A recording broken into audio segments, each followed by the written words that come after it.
ሰላም ወዳጆች እንዴት ናችሁ? ሁላችሁም በያላችሁበት ሰላማችሁ ብዝት ይበል። ዛሬም በሌላ ዝግጅት በአዲስ ትምህርት ተመልሰን መጥተናል።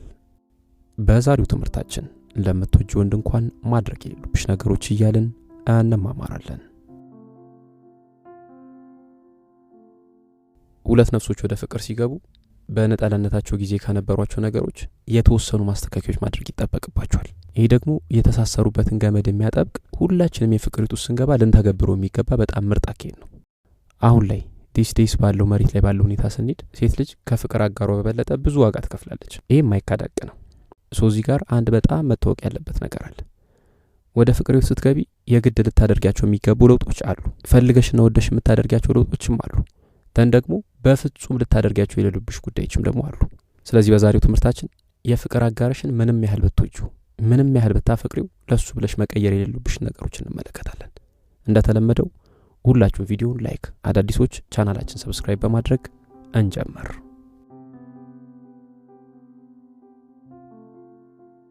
የመጀመሪያው ልመናና ማሳደድ። ይኸውልሽ መጀመሪያውንም ወዶና ፈቅዶ አብሮሽ ሊሆን የሚገባን ወንድ በልመናና የሆነ ሄደ ሲመስልሽ ወይም ደግሞ ከእጅሽ ወጣ ሲመስልሽ አሳደሽ በመያዝ አብሮሽ እንዲቆይ ማድረጋችሁ። እንደዛ ማድረግም የለብሽም። እውነተኛ ፍቅር ልመና አይፈልግም።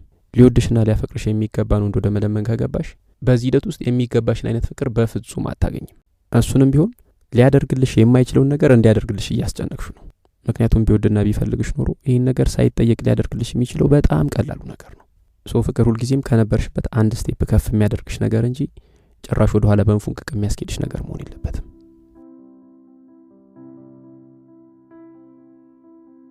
ሁለተኛው ስላንቺ ምን እንደሚያስብ ለማወቅ መጨነቅ የለብሽም። ስላንቺ ምን እንደሚያስብ፣ ካንቺ ምን እንደሚፈልግ፣ የትኞቹ ነገሮች ላይ ምን መሆን አለብሽ ብሎ እንደሚያምን በግልጽ ሊነግርሽ የሚገባው እሱ ነው። ስለዚህ ካንቺ የሚጠበቀው እነዚህ ነገሮች ግልጽ ሳያደርግልሽ ልብና ማንነትሽን አሳልፈሽ መስጠት የለብሽም። በትክክል የሚወድሽና ለሱ የተለየሽ ሴት እንደሆንሽ የሚያምን ከሆነ እነዚህ ነገሮች በፍጹም አይደብቅሽም። ስለዚህ ስላንቺ ምን ያስብ ይሆን እያልሽ መጨነቅ በፍጹም ተገቢ አይደለም ማለት ነው፣ ወይም ደግሞ አስፈላጊ አይደለም። እንደዚህ አይነት ነገር ጤናሽን የሚያቃውስና በራስ መተማመንሽን የሚያወርድ በጣም አደገኛ ነገር ነው። ሶስተኛው ማልቀስ የለብሽም። እንባ የፍቅር ህይወትን የሚያለመልም ውሃ አይደለም። እንባ የፍቅር ህይወትን የሚገል ፈሳሽ ነው። ያ ሰው ካንቺ ጋር ሊሆን እንደማይገባው ወይም ደግሞ ያ ሰው ያንቺ እንዳልሆነ የሚያሳይ አንድ ምልክት ነው። ስለዚህ የፍቅር አጋርሽን ምንም ያህል ብትወጂው ምንም ያህል ብታፈቅሪው የሚያስለቅስሽ ከሆነ ከሱ ጋር ያለሽን ነገር በፍጥነት መስመር ልታስይዙ ይገባል። ቀደም ብዬ እንዳልኩሽ የፍቅር ህይወት የሚጸናው በእንባ በተሞላሽባቸው ሌሊቶች ብዛት ሳይሆን በደስታና በፈገግታ ባሳለፍሽባቸው ቀኖች ብዛት ነው። ወንድ ልጅ ምንም ያህል ብታፈቅሪው ብትወጂው ለሱ ብለሽ ግን ማልቀስ የለብሽም። አራተኛው ህልምሽን እንዳትቀይሪ። ይኸውልሽ ስለሚወድሽ ካይኑ ዞር እንድትይ ላይፈልግ ይችላል። ካጠገቡ እንድትጠፊ ላይፈልግ ይችላል።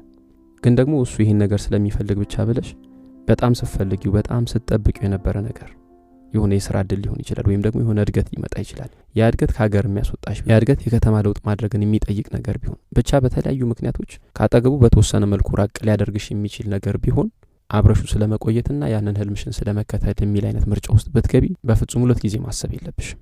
በትክክል የሚወድሽና በትክክል የሚያፈቅርሽ ከሆነ ወይም ደግሞ በትክክል ለትዳር የሚፈልግሽ አይነት ወንድ ከራሱና ከህልሙ አንዱ እንድትመርጫ አይጠይቅሽም። ምክንያቱም በትክክል የሚወድሽ በትክክል የሚያፈቅርሽ ወይም ደግሞ በትክክል ለቁም ነገር የሚፈልግሽ አይነት ወንድ ህልሞችሽ ልክ እንደሱ ህልሞች በጣም ጠቃሚና በጣም አስፈላጊ እንደሆኑ ይረዳል። ስለዚህ እንደዚህ አይነት ነገር የፍቅር ህይወታችሁ ሲያጋጥም የጋራ ትብብር ልታደርጉበት የሚገባ ጉዳይ ነው ይሄ እንጂ በምንም ምክንያት አንቺ ህልምሽን ትተሽ ሌላ አይነት ህይወት ስለመመስረት ማሰብ የለብሽም። አምስተኛው እሴቶችሽን በፍጹም መተው የለብሽም። ይኸውልሽ ሁላችንም የየራሳችን የሞራልና የእምነት መሪዎች አሉ አይደለ? እነዚህ መሪዎች ደግሞ እሴት ብለን የምንላቸው ነገሮች ናቸው። ስለዚህ እሴቶችሽ ዛሬ ያለሽን ማንነት የሰጡሽ ናቸው። እነዚህ ነገሮች ባልሽ ወይም ደግሞ የፍቅር አጋርሽ እንድትያቸው ወይም ደግሞ እንድትለውጫቸው ስለጠየቀሽ ብቻ በፍጹም መቀየር የለብሽም። ሁልጊዜ እንደምናወራው ሁልጊዜ ተመሳሳይ የሆኑ እሴቶች ላይኖራችሁ ይችላል። በዚህ ጊዜ ልዩነቶቻችሁ ማክበር እንጂ አንዳችሁ ወደ ሌላችሁ መንገድ እንድትገቡ መጠየቅ በፍጹም ተገቢ አይደለም። ይሄ በምንም መመዘኛም የእውነተኛ ፍቅር መገለጫ አይደለም። እዚህ ጋር አንድ ምሳሌ ልሰጥሽ እችላለሁ። ለምሳሌ ሁለት በተለያየ እምነት ውስጥ የነበሩ ጥንዶች አንዳቸው ሌላቸው ሲሉ ሃይማኖታቸውን ሲቀይሩ እንመለከታለን። ይሄንን የፍቅር መገለጫ አድርገው ሪፈርስ ያደርጉት እንመለከታለን። ይሄ በፍጹም ትክክል አይደለም። ይሄ አንድ ወገን ሌላኛውን ላለማጣት ያደረገው የከፈለው መስዋዕትነት እንጂ ሁለቱም በጋራ የከፈሉት መስዋዕትነት አይደለም። ስለዚህ ሃይማኖትም ሊሆን ይችላል፣ ሌሎች እሴቶችሽም ሊሆኑ ይችላሉ። እነዚህ ነገሮች መቀየር ስትፈልጊ እነዛን ነገሮች አምነሽባቸውና የነበርሽበት መንገድ ትክክል እንዳልነበር ስለተሰማሽ ብቻ ልታደርጊያቸው የሚገቡ ነገሮች እንጂ ለፍቅር አጋርሽ ስትይ የምትቀይሪያቸው ነገሮች መሆን የለባቸው። በፍጹም እሴቶችሽን ለወንድ ልጅ ስትይ መቀየር የለብሽም። 6ኛው ገጽታሽን መቀየር የለብሽም። የፍቅር አጋርሽ ስለፈለገ ብቻ በፍጹም ገጽታሽን ለመቀየር መሞከር የለብሽም።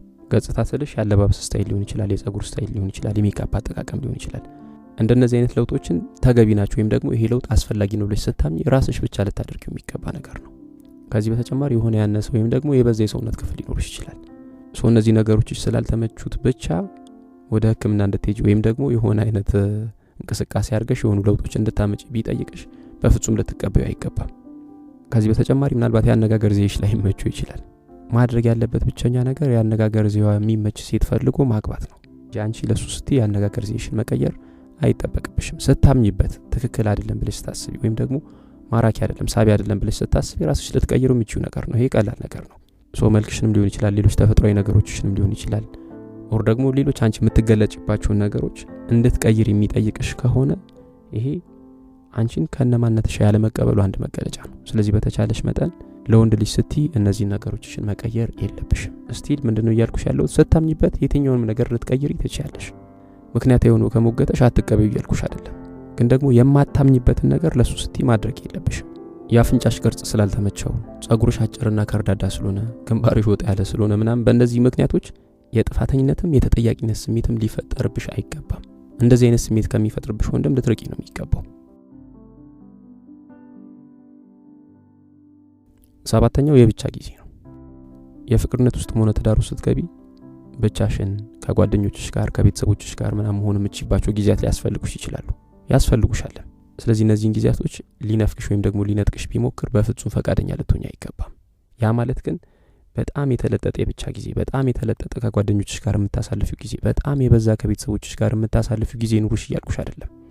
አብዛኛው ጊዜሽ፣ አብዛኛው ትኩረትሽ፣ አብዛኛው ጉልበትሽ፣ አብዛኛው ይፈርትሽ ሊውል የሚገባው ትዳርሽ ላይ ነው። ግን ደግሞ ያ ማለት ሁሉም ነገር ትዳርሽ ላይ መሆን አለበት ማለት አይደለም። ለሁሉም እንደየአግባቡ የተወሰነ ጊዜ ልትሰጪ ይገባል። ጊዜሽን አግባብና በጣም ሚዛናዊ በሆነ መልኩ መከፋፈል ያንቺ ድርሻ ነው፣ ያንቺ ፋንታ ነው። ግን ምንድነው ሊታወቅ የሚገባው ነገር የፍቅርነት ውስጥ ስለሆንሽ ብቻ ሌሎች ሰዎች በህይወትሽ አያስፈልጉሽም ማለት አይደለም። ስለዚህ ይህን ጉዳይ የፍቅር አጋርሽ በሚገባ ሊያውቀውና በሚገባ ሊረዳ የሚገባው ጉዳይ ነው።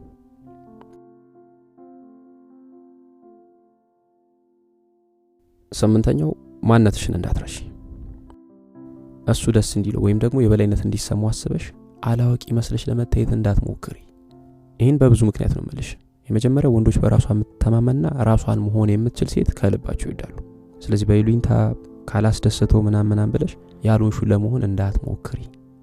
ከዚህ በተጨማሪ የትናንት ማንነትሽን የመጣሽበትን የተነሳሽበትን ቦታ ምናምን የማይመስል ነገር በፍጹም አታድርጊ። ይህን መቀበል የማይፈልግ ወንድ ከሆነ ከነ ሙሉ ማንነትሽ ወዶሻል ማለት አይቻልም። ስለዚህ በተቻለሽ መጠን ማንነትሽን እንዳትረሺ፣ እንዳትቀይሪ። 9ኛ እንዲቆጣጠርሽ አትፍቀጂ። ምንም ያህል ከፍ ያለ ፍቅር ቢኖርሽ ለሱ ውሳኔዎች በመካከላችሁ የሚኖሩ ውሳኔዎች ግን በጋራ ሊሰጡና በጋራ ሊፈተሹ ይገባል። በምንም አግባብ በምንም ምክንያት ካንቺ ፈቃድና ካንቺ ፍላጎት የተጻረረ ውሳኔ እንዲሰጥ አትፍቀጂ። ያ ማለት ሁሉ ጊዜ አንቺ ያልሽው ብቻ ይሁን ማለት አይደለም። ግን ደግሞ ስትወስኑ ሁሉ ጊዜም በጋራ ልትወስኑ ይገባል። አንዳንድ የምትወስኗቸው ውሳኔዎች ያልፈለግሽ ይሆንና ግን ደግሞ ትክክለኛው ሊሆን ይችላል። እንደዚህ አይነት ነገሮችን ተጋፈጭ እያልኩሽ ወይም ደግሞ እንደዚህ አይነት ነገሮች እንዳይፈጠሩ እያልኩሽ አይደለም። ብቻ ዋናው ፖይንት ያለው ምንድነው? ስትወስኑ ውሳኔዎችን በጋራ መወሰን አለባችሁ። ምን ማድረግ እንዳለብሽና ምን ማድረግ እንደሌለብሽ በጋራ ልትወስኑ እንጂ እሱ ሊነግርሽ የሚገባቸው ጉዳዮች አይደሉም። ስለዚህ በተቻለሽ መጠን ምንም ያህል የፍቅር አጋርሽን ብትወጂው እንኳን እንዲቆጣጠርሽ ሙሉ በሙሉ እንዲቆጣጠርሽ መፍቀድ የለብሽም። ወይም ሙሉ በሙሉ በሱ ተጽዕኖ ስር እንዲያደርግሽ መፍቀድ የለብሽም።